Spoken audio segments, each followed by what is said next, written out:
वर्षा के साथ आया, और फसल में मूली, गाजर, गेहूं, अन्न, इनमें वो जीव प्रवेश करता है और उसे माता पिता दोनों पाते हैं, तो सप्तम धातु वीर के रूप में परिणित होता है जीव।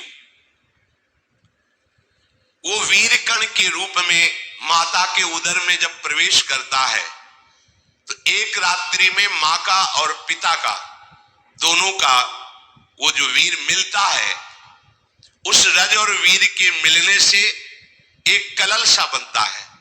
5 रात्रि व्यतीत होने के बाद एक बुदबुदा सा बनता है। 10 रात्रि व्यतीत होने के बाद एक बेर की सी आकृति होती है। फिर उसके बाद उसमें धीरे धीरे मांसपेशियां बढ़ने लगती हैं। 1 महीने में उसके सिर निकल आता है, 2 महीने में हाथ पांव अंगों का विभाग होता है, तीसरे महीने में नख, रोम, अस्थि, चर्म, स्त्री पुरुष के चिन्ह प्रकट हो जाते हैं, 4 महीने में मांसादि 7 धातुएं प्रकट हो जाती, 5वें महीने में चेतना जागृत हो जाती। जैसे अपने चेतना, ऐसे 5वें महीने में गर्भस्थ शिशु की चेतना जागृत हो गई। जीव है पर चेतना 5 महीने बाद मां के गर्भ में जागृत। अब उसे भूख लगती है, प्यास लगती है, वहां की तापमयी जलन, पीड़ा, छोटे छोटे कीड़ों के द्वारा काटना, 6ठे मास में झिल्ली से लपटा हुआ मां की दाहिनी कोख में कीड़े की तरह तड़पता है। उस समय माता को कड़वे और खट्टे पानी की लालसा होती है, जिससे उसके अंगों में जाकर भयंकर जलन होती है। यह है भोग। वो कृमि कीड़े की तरह तड़पता है। मलमूत्र के गड्ढे में बीच में झिल्ली में बंधा हुआ वो जीवात्मा सुकुमार तो होता है, वहां के कीड़े उसे नोचते छोटे छोटे, वो तड़पता है।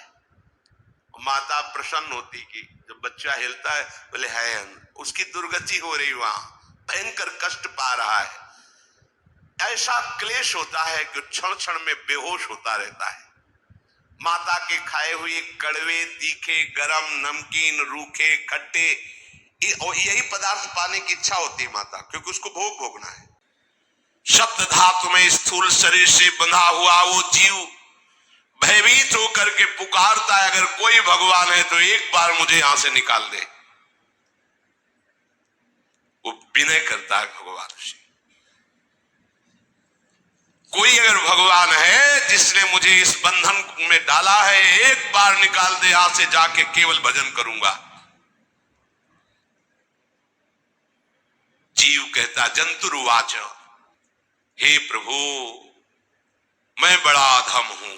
ये ज्ञान भगवान की तरफ से गर्भस्थ शिशु को होता है।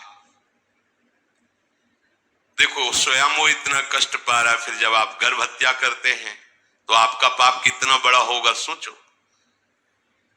सब माताओं से विनय है, संयम से रहो, सावधान रहो। ये हत्या ऐसी नहीं कि तुम्हारे दान पुण्य से क्षमा हो जाएगी। ये जो भ्रूण हत्या है, गर्भ हत्या है, बहुत बड़ा पाप है। आप लोग अज्ञान के कारण इसको ध्यान नहीं देते, इसे खिलवाड़ समझते हो।